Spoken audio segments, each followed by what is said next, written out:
अब ऐसे पशु की तरह शौच हो लिए, उठे चल दिए, ऐसे नहीं। पवित्रता शौचाचार का निर्वाह कीजिए। लघुशंका भी जाइए तो जल लेकर जाइए। इंद्री का प्रक्षालन, फिर हाथ का प्रक्षालन, फिर 3 बार आचमन, राधा वल्लभ श्री हरिवंश, राधा वल्लभ श्री हरिवंश। जैसे शास्त्रीय विधान में केशवाय नमः, नारायणाय नमः, माधवाय। पवित्र रहिए। देखो भजन कैसे नहीं होता। सर्दी गर्मी सुख दुख आदि द्वंद्व हर्ष विषाद आदि जो है, इनको सहना सीखो। भगवान भी आदेश करते हैं, मात्रा स्पर्शास्तु कौन्ते शीतोष्ण सुख दुखदा आगमा पायनो अनित्यास्तास्तितिक्षस्व भारत। जो इनको सह जाता है वही परम पदवी को प्राप्त होता है। थोड़ी सी गर्मी आहा, थोड़ी सी सर्दी आहा, पूरे जीवन गर्मी। पैर की त्वचा ऐसी हो गई थी कि बंबूल का कांटा टूट जाता था, घुसता नहीं था। जीवन में कभी पादुका ही नहीं, तो चमड़ी इतनी मोटी हो गई थी पैरों की। सर्दी गर्मी जैसा आप इसको, आप देखो यहां आप कौन सा स्वेटर पहनते हैं? जीवन में कभी नहीं। सर्दी में क्या होता है, यहां ये त्वचा नहीं क्या? हमें तो लगता है काफी सुकोमल अन्य अंगों से यहां की त्वचा है, कपोल, नासिका, नेत्र आदि। यहां क्या पहनते हो सर्दी में? क्या बिगड़ जाता है? क्योंकि अभ्यास है, गर्भ के बाद निकलने के बाद यहां कुछ ढका ही नहीं, यहां कुछ नहीं ढका, तो पूरे जीवन ढकने की जरूरत नहीं। और अगर पूरे अंगों में न ढका होता तो पूरे जीवन ढकने की जरूरत नहीं। जो जंगल में दिगंबर महापुरुष रहते थे गंगा के किनारे, कितने, तो उनको क्योंकि अभ्यास, और हमने अभ्यास किया कपड़े लत्ते का, तो अभ्यास, हमने अभ्यास किया एसी रूम का, अभ्यास किया गीजर से नहाने का, वो अभ्यास किया 3 काल गंगा स्नान, वो अभ्यास। कुछ फर्क नहीं पड़ा इस जड़ शरीर में। इसको जैसे रखो। तो सहने का अभ्यास, यदि माया से मुक्त होना है तो सहने का अभ्यास रखो। ये जरा में ओह बहुत गर्मी, ये नहीं उपासक। गर्मी है ठीक है, शरीर का धर्म है, तो इंद्री में ताप लग रहा है, ठीक है, राधा राधा राधा। आप कहोगे प्रवचन करने से नहीं होता। कभी बिजली नहीं रखी ईद दाम में, कटवा के रखे थे? बिल्कुल नहीं। जितनी देर होश रहा, आंख का हाथ से पंखा कर लिया, नहीं तो बस राधा राधा राधा। जो मिला मांग के खाया, कुछ आसन पे लेट। प्रवचन ही केवल नहीं रहे, अब तो जैसे जोई जोई प्यारो करे सोई मुई भावे। नहीं, जानबूझ करके अपने शरीर को अधीन नहीं करना चाहिए। सुविधाओं की अधीनता, तुम भोगता नहीं, सुविधाएं तुम्हें भोग रही हैं। जितना तुम सुविधा भोगी बन जाओगे उतना तुम कमजोर हो जाओगे। सीधे प्रकृति का वार सहो, तुम महात्मा सुदृढ़ बलवान हो जाओगे। तुम्हारे आगे समर्थ शब्द लग जाएगा। जो प्रकृति के और विकारों के वेगों को सीधे सहता है उसे महात्मा कहते हैं। समहात्मा सुदुर्लभा यम ही न व्यथयन्ते पुरुषम पुरुषर्षभ सुख दुख समा। जिसका सुख दुख समान भाव, किसी भी वेग की व्यथा से हृदय व्याकुल नहीं होता, वो भगवान को प्राप्त करने का अधिकार प्राप्त कर लेता है। इसलिए सहनशीलता। सर्वत्रात्मनेश्वरान वीक्षाम कैवल्य मनिकेतताम विवक्त चीर वसनम संतोषम एन केनचित। ये ध्यान रखो कि तुम कभी प्रभु से अलग नहीं हो। सर्वत्र भगवान हैं तो यहां भी हैं, सब समय में हैं तो इस समय में भी हैं, सब में हैं तो हम में भी हैं, सबके हैं तो हमारे भी हैं। हम कभी भी प्रभु से बिलग नहीं हूं। एकांत सेवन तुम्हारा स्वभाव बन जाना चाहिए। चाहे जो हो, थोड़े समय के लिए तो एकांत बैठो। एकांत मिला तो मोबाइल का संग कर लिया, एकांत मिला तो मित्र बना लिए, बैठ के प्रपंच वार्ता कर रहे हो।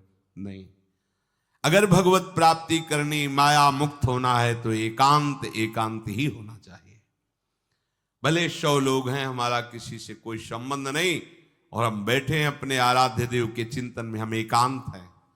और गुफा में बैठे हैं, शरीर एकांत है, मन से चिंतन संसार का हो रहा है, प्रपंच में है, एकांत में नहीं है। एकांत शब्द का अर्थ समझना चाहिए। हम एकांत को सीधे गुफा या कहीं एकांत, ऐसे एकांत का अर्थ है एक के सिवा दूसरा कोई नहीं, अर्थात एकमात्र भगवत चिंतन में डूबा हुआ उपासक। बाजार में बैठा हुआ भी एकांत है, सभा में बैठा हुआ एकांत है, और प्रपंच का चिंतन करने वाला बंद कमरे में भी प्रपंची है, गुफा में भी प्रपंची है। जहां आप रह रहे हो उसे ये मेरा घर है ऐसी भावना का त्याग कर दे। अनिकेत ये भगवान का दिया हुआ वास स्थान है। कुछ समय के लिए इसमें शरीर निर्वाह कर रहे हैं, ये भी छूटेगा और ये भी छूटेगा।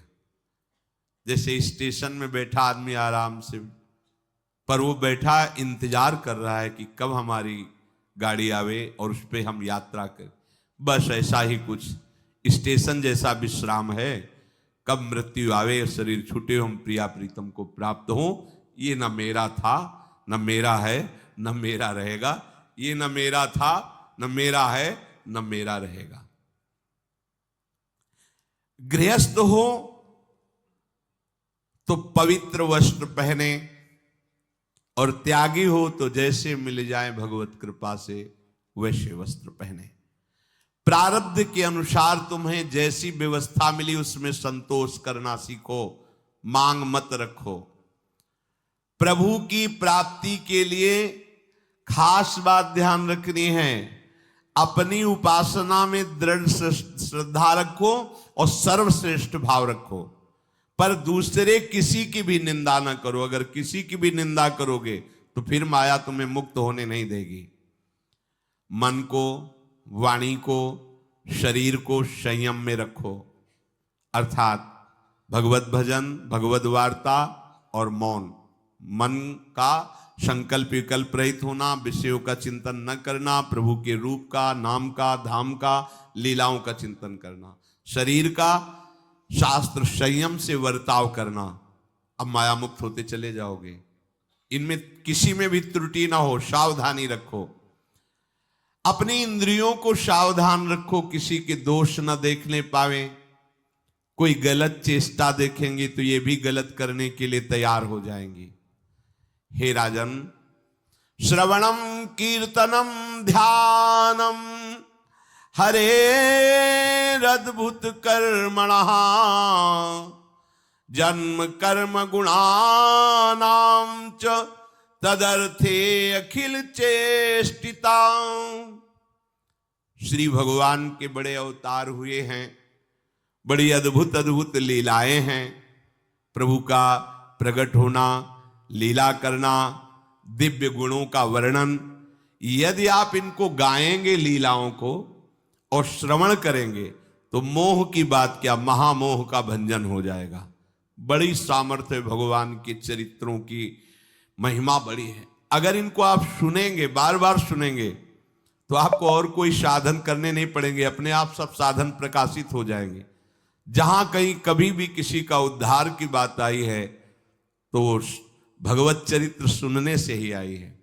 शरणागति श्रवण से ही प्रारंभ होती है, भक्ति भी श्रवण से ही प्रारंभ होती है, पूर्णता भी श्रवण से ही होती है। श्रवण सुजस सुनी आयऊ, और श्रवणम कीर्तनम स्मरणम। पहला श्रवण, खूब भगवत चर्चा सुनने का स्वभाव बना लेना चाहिए। पर देखा जाता है कि 20 वर्ष भगवत चर्चा सुनने पर रंग नहीं आता, क्योंकि ये तो बना लिया स्वभाव कि जहां भी कथा हो रही सुन रहे, और बाद में निकले तो बख्शते वो किसी को नहीं, सबकी निंदा करते। बस किसी एक की प्रशंसा, एक की निंदा, तुम्हारा सारा का सारा सत्संग बेकार हो गया।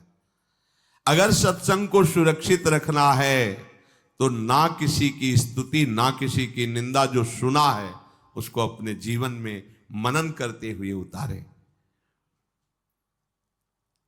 प्रभु की लीलाओं का श्रवण और प्रभु के नाम का कीर्तन और प्रभु के रूप का ध्यान, ये 3 बातें बहुत जल्दी भगवत प्रेम प्रकट कर देती है। ये 3 बातें बहुत जल्दी भगवत प्रेम प्रकट कर देती हैं। प्रभु के अवतार लीला चरित्रों का खूब गायन करे, खूब श्रवण करे। भगवान की अवतार लीलाएं भी हैं और प्रभु की प्रेममय निकुंज लीलाएं भी हैं। तो अगर आपका निकुंज लीला में प्रवेश नहीं है तो प्रथम सुने भागवत, भक्त मुख भगवत वाणी। भगवान के अवतारों का, भगवान की अवतार लीलाओं का श्रीमद् भागवत में खूब बढ़िया वर्णन है। पढ़ो, सुनो, क्या होगा इससे? मोह का नाश हो जाएगा। दूसरी बात, नाम कीर्तन, ये तो महान अमृत है। बिल्कुल विश्वास कर लो, नाम कीर्तन अमृत है। ताली बजा के, मंजीरा बजा के, ढोल बजा करके, नाच करके, जैसे बने, अकेले, चार लोग, जैसे बने, नाम संकीर्तनम यस्य सर्व पाप प्रणाशनम। देखो, भगवत चर्चा ने महामोह का नाश कर दिया और भगवान नाम कीर्तन ने सब पापों का नाश कर दिया।